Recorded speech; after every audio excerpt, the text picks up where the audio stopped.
En 1811, le gouvernement britannique a mobilisé plus de soldats contre des ouvriers armés de marteaux que contre Napoléon.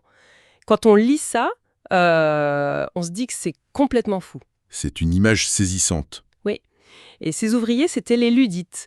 On a tous en tête cette image un peu primaire, quoi. Des gens qui cassaient des machines par haine du progrès. Mais les sources qu'on a analysées racontent une histoire bien plus nuancée. Exactement. Ils ne détruisaient pas les métiers à tisser par ignorance. C'était une peur très concrète, très rationnelle, de perdre leur gagne-pain, tout simplement. Et c'est là que le parallèle avec aujourd'hui il est absolument saisissant. Complètement. Cette angoisse existentielle face à la machine, on l'a vu en direct avec l'intelligence artificielle. Les gros titres, les conversations de tous les jours, tout tourne autour de ça. Est-ce que l'IA va nous prendre nos jobs? Est-ce que cette fois c'est différent? C'est ça? La question qui ressort de toutes nos lectures, c'est est-ce que l'histoire peut vraiment nous éclairer? Est-ce qu'on peut tirer des leçons de la révolution industrielle pour naviguer dans la révolution de l'IA? C'est précisément l'objet de notre analyse aujourd'hui. On va essayer de décortiquer ces parallèles historiques pour voir ce qu'ils peuvent nous apprendre de concret, maintenant, en 2025. Et on va voir que cette comparaison entre les métiers à tisser et les algorithmes, elle est fascinante et elle offre des perspectives qui sont, et ça c'est le plus surprenant, assez rassurantes. On commence par le cœur du sujet alors. On commence par le cœur du réacteur, cette peur ancestrale d'être remplacé par la machine. Ce qui m'a vraiment frappé dans les documents, c'est de voir que cette anxiété, en fait, elle ne date pas d'hier, ni même des Luddites. Non, c'est bien plus ancien. On a retrouvé cette anecdote incroyable. En 1779, la reine Élisabeth Ier a refusé un brevet. Un brevet pour un métier à tisser mécanique. Et la raison est fascinante. La raison officielle, elle craignait de mettre au chômage tous ces tisserands. C'est dingue de se dire que la même peur existait il y a plus de 2 siècles. Et aujourd'hui, on a un chiffre qui est un miroir presque parfait. Lequel? 41% des employeurs qui disent envisager de réduire leurs effectifs à cause de l'IA. C'est la même histoire qui bégaye, quoi. C'est exactement le même réflexe, une sorte de protection face à une menace perçue. Mais c'est justement là que l'histoire nous aide à dépasser cette première impression. On a cette image d'Épinal du luddite, le technophobe en colère. Oui, l'ignorant qui casse tout. C'est ça, sauf que la réalité, elle est bien plus complexe. C'était des artisans d'élite, des gens très très qualifiés qui maîtrisaient une technologie de pointe pour l'époque. Leur combat, ce n'était pas contre la machine elle-même. Mais alors c'était contre quoi? Qu'est-ce qui les dérangeait si ce n'était pas la technologie? C'était la répartition des gains. Voilà. Ils voyaient bien que la productivité allait exploser, mais ils voyaient aussi que tous les profits allaient dans la poche des propriétaires d'usines. D'accord. Pendant que leur propre savoir-faire, leur valeur sur le marché, s'effondraient. Ils se battaient pour ne pas devenir de simples appendices de la machine. Des travailleurs interchangeables et sous-payés. Exactement. C'était une lutte pour la dignité et pour avoir une juste part du gâteau économique. C'est ça le fond de l'affaire. Je vois. Donc ce n'était pas juste une peur de perdre leur privilège d'artisan. On pourrait voir ça comme une tentative de protéger un monopole, non? On peut, mais ce serait un peu réducteur. C'était avant tout, je pense, une anticipation de leur déqualification. Et c'est là qu'arrive le grand paradoxe, une véritable ironie de l'histoire. C'est-à-dire? Malgré leurs craintes et contre toute attente, l'introduction massive des machines n'a pas détruit l'emploi dans le textile. Ah bon? Au contraire, le nombre total de postes dans ce secteur a continué d'augmenter. Pendant des décennies. Attendez, ça c'est contre-intuitif. Comment c'est possible? Les machines faisaient le travail plus vite, donc logiquement, on a besoin de moins de monde, non? Mais c'est là que le raisonnement s'inverse. L'efficacité des machines a fait chuter le prix des tissus de manière spectaculaire. Les vêtements sont devenus beaucoup plus accessibles. Du coup... La demande a explosé. Exactement. Et pour répondre à cette demande gigantesque, il a fallu construire plus d'usines, acheter plus de machines et donc... Embaucher plus de monde, pour les faire fonctionner, les entretenir, gérer la logistique. Ah oui, d'accord. Le gâteau est devenu tellement plus gros que même avec des parts individuelles plus petites, il y avait de la place pour beaucoup plus de monde. C'est une excellente image. Le travail s'est métamorphosé. Moins d'artisans, plus d'ouvriers, mais au final, plus d'emplois. Et ce schéma, on le voit déjà se dessiner aujourd'hui. On a des exemples de secteurs qui adoptent massivement l'IA et où l'emploi continue de croître. Absolument. Et c'est l'un des points les plus intéressants des analyses actuelles. Prenez la finance, par exemple, ou la santé, l'analyse de données. Des secteurs à la pointe. Voilà. Ce sont des secteurs qui intègrent l'IA à toute vitesse. Et pourtant, le nombre de postes y augmente. L'IA automatise certaines tâches, c'est un fait, mais elle augmente tellement les capacités d'analyse qu'elle crée de nouveaux besoins. Des besoins en... Des gens pour interpréter les résultats de l'IA, pour les valider, pour imaginer de nouveaux services basés sur ses capacités. Le parallèle est vraiment là. D'accord, donc le schéma de transformation se répète. Mais il y a quand même cet argument qu'on entend partout, la vitesse, la grande différence. L'accélération, oui. La révolution industrielle, c'était le muscle, ça a pris un siècle. L'IA, c'est le cerveau, et tout pourrait basculer en quelques années. Est-ce que c'est vrai ça? Est-ce que tout va vraiment beaucoup, beaucoup plus vite cette fois? C'est la perception dominante, c'est clair. Et elle est logique.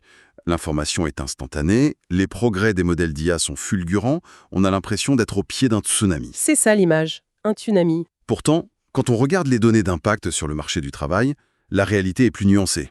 Une étude de la Brookings Institution est assez éclairante là-dessus. Elle montre que depuis 2022, donc en plein boom de l'IA générative, la part des emplois qui sont réellement et profondément exposés à l'IA est restée quasiment stable. Ah! Donc le grand remplacement massif et immédiat qu'on nous annonce n'est pas encore en train de se produire. Pas vraiment, non. Il y a un décalage entre le buzz technologique et la réalité du terrain, Une inertie. précisément. Une énorme inertie. Pensez à l'ordinateur personnel ou à Internet. C'était des technologies révolutionnaires, mais elles ont mis des décennies à vraiment transformer la majorité des emplois. C'est vrai. Adopter une technologie à l'échelle d'une entreprise, et encore plus d'une économie entière, ça prend un temps fou. Il faut changer les process, il faut former les gens, gérer les résistances, s'assurer que c'est fiable. Ce n'est pas parce que l'outil existe qu'il est instantanément déployé partout. Voilà. Donc si on résume, le message, c'est qu'on a sans doute plus de temps pour s'adapter que ce que les gros titres alarmistes nous laissent penser. Le rythme est rapide, mais pas instantané. C'est exactement ça. On a une fenêtre d'adaptation. Elle n'est pas infinie, bien sûr, mais elle existe, ce qui nous donne un peu d'air. Ça me rassure un peu. Mais même si on a le temps, la question de fond, elle reste la même. Au final, est-ce qu'on va y gagner ou y perdre en nombre d'emplois?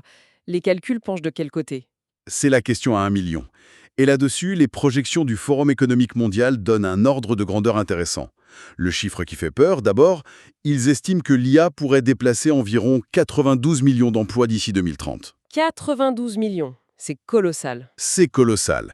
Mais, et c'est le mais qui change absolument tout, ils prévoient dans le même temps la création de 170 millions de nouveaux emplois. Attendez, pardon, 170 millions de créations? 170 millions. Le solde net serait donc un gain de 68 millions de postes. C'est énorme.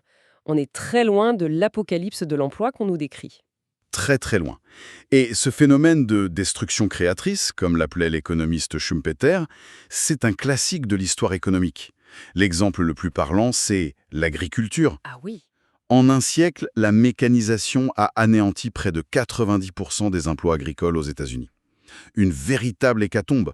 On aurait pu s'attendre à un chômage de masse permanent. Et pourtant, Cette main-d'œuvre a été absorbée par des secteurs qui explosaient à l'époque. Les chemins de fer, la sidérurgie, la finance moderne. Des industries qui, un siècle plus tôt, étaient embryonnaires ou n'existaient même pas. et on voit déjà naître les chemins de fer de l'ère de l'IA. J'ai vu dans les sources une liste d'intitulés de postes qui semblent tout droit sortis d'un film de science-fiction. C'est ça qui est fascinant. On parle de métiers comme architecte de connaissances, D'accord? conversation designer, ou même leader de collaboration homme-IA. Leader de collaboration homme-IA, franchement, on dirait un titre dans Star Trek. C'est quoi ce boulot concrètement? C'est un manager qui a une IA dans son équipe? C'est un peu ça. C'est la personne qui va orchestrer le travail entre les équipes humaines et les systèmes d'IA pour maximiser la performance des deux. C'est un rôle de traducteur, de stratège, qui s'assure que l'humain et la machine travaillent en symbiose. Et ce n'est pas que de la théorie? Pas du tout. Des entreprises comme Walmart, KPMG ou Salesforce ont déjà des offres d'emploi pour ce type de profil. Ce sont les nouveaux métiers qui émergent de cette collaboration. D'accord, donc si l'histoire nous dit que le travail se transforme plus qu'il ne disparaît, la vraie question c'est comment on fait pour être du bon côté de la barrière? C'est la question clé. Comment on devient leader de collaboration homme-IA et pas tisserand au chômage? La leçon, j'imagine, c'est l'adaptation. C'est la leçon centrale, oui. Au 19e siècle, la ligne de partage était très claire. Les ouvriers qui ont appris à maîtriser les nouveaux métiers à tisser, Les machines. voilà. Ils ont vu leur productivité exploser et leurs salaires ont suivi. Ceux qui ont refusé ou qui n'ont pas eu l'opportunité de se former ont été marginalisés. C'est un miroir presque parfait de ce qui se passe aujourd'hui. Et on a déjà des chiffres qui le prouvent. On voit déjà cet écart se creuser. Les données sont sans appel. On voit que les salaires dans les industries les plus exposées à l'IA augmentent 2 fois plus vite que dans les autres. 2 fois plus vite. Oui, parce que l'IA y agit comme un multiplicateur de compétences. On voit aussi que maîtriser certaines compétences spécifiques en IA, ça peut déjà donner une prime salariale de plus de 30%. C'est énorme. Et au niveau des entreprises, celles qui adoptent l'IA voient leur productivité par employé tripler. Les chiffres montrent que s'adapter, ça paie. Littéralement. Mais l'histoire nous envoie aussi un avertissement. Les Ludites ont perdu leur combat direct, c'est vrai, Oui. mais leur révolte, même si elle était très violente, elle a quand même eu des conséquences. Elle a mis un coup de projecteur sur la misère ouvrière et, à long terme, elle a semé les graines des futurs droits des travailleurs, des syndicats. C'est une nuance fondamentale. Leur héritage, c'est peut-être de nous rappeler que le progrès n'est pas un long fleuve tranquille. Il faut se battre pour que ses fruits soient partagés. Le progrès n'est pas neutre, il est le résultat de rapports de force. Et pour se battre intelligemment aujourd'hui, il faut identifier les zones de friction. Et les analyses convergent sur un point. Les plus vulnérables actuellement, ce sont les jeunes travailleurs. Pourquoi les jeunes en particulier ? Parce que les tâches d'entrée de gamme, dans la tech, la finance, le droit, toutes ces missions de recherche, de synthèse, de rédaction de brouillons qu'on confie aux juniors pour qu'ils apprennent. Sont précisément ce que l'IA fait très bien. Mais alors c'est un vrai problème. Si les tâches d'entrée de gamme disparaissent, comment est-ce que la nouvelle génération va pouvoir se faire les dents ? C'est le grand défi. Comment acquérir de l'expérience si le premier échelon de l'échelle est retiré ? C'est le défi pour la formation et le management dans les années à venir.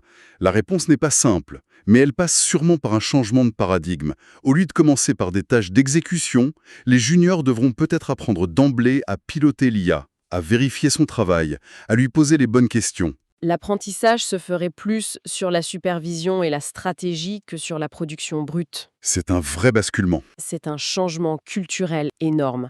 Et ça nous amène aux compétences. Si on doit apprendre à faire à l'IA, de quoi a-t-on besoin ? Et c'est là que ça redevient optimiste. La différence majeure avec le 19e siècle, c'est qu'on n'est plus aveugle. On a l'information, on peut anticiper. Et les compétences qui deviennent cruciales ne sont pas toutes techniques, loin de là. Il ne s'agit pas pour tout le monde de devenir ingénieur en IA. Ah non, Non, au contraire, ce qui prend de la valeur, ce sont les compétences profondément humaines. La pensée critique, pour évaluer les résultats de l'IA, la créativité, pour imaginer de nouvelles applications, la communication, l'intelligence émotionnelle, le leadership. le leadership, bien sûr. Et par-dessus tout, cette métacompétence, apprendre à collaborer avec ces nouveaux outils, dialoguer avec eux pour augmenter ses propres capacités, pas pour les subir. C'est un renversement complet. On passe de l'idée de compétition homme-machine à celle de collaboration. C'est ça. Ne pas résister à l'outil, mais apprendre à danser avec lui. Quand on prend du recul, la boucle est bouclée. Les enfants des tisserands du 19e siècle ont fini par trouver des boulots dans les chemins de fer, des opportunités que leurs parents n'auraient jamais pu concevoir. On est un peu au même point. C'est une belle image. L'histoire nous dit une chose assez simple au final. Ceux qui attendent subissent. Ceux qui anticipent prospèrent. Et c'est là qu'on peut revenir à la double vérité des ludites. Ils ont eu tort sur un point majeur. On ne peut pas arrêter une vague technologique en cassant les machines. C'est une bataille perdue d'avance. Ça ne marche pas. Mais leur intuition fondamentale était juste. Et elle est plus pertinente que jamais. Il ne faut jamais laisser la technologie dicter seule ses règles et son rythme. On doit agir, négocier, la modeler pour qu'elle serve un projet de société. Et c'est notre chance incroyable par rapport aux ouvriers de 1811. On a le choix. Le choix de comprendre ces outils au lieu d'en avoir peur. Le choix de cultiver ce que les machines ne savent pas faire. La nuance, l'empathie, la stratégie. Le choix d'utiliser l'IA comme un levier pour amplifier notre intelligence, au lieu de la voir comme une menace. Cette fenêtre, elle est ouverte maintenant. Pour conclure, il y a cette fameuse citation, je crois que c'est Mark Twain, « L'histoire ne se répète pas, mais elle rime ». Elle rime. C'est joli. Les peurs d'aujourd'hui riment étrangement avec celles de 1811. Les opportunités qui s'ouvrent riment avec celles qui ont suivi la révolution industrielle. La panique de certains rime avec celle d'hier. L'histoire nous donne la partition en quelque sorte, la mélodie. Ce qui laisse une question en suspens, Une question pour chacune, pour chacun. Quelle sera notre rime, it? Aujourd'hui, c'est à chacun de décider de quel côté de l'histoire on veut être.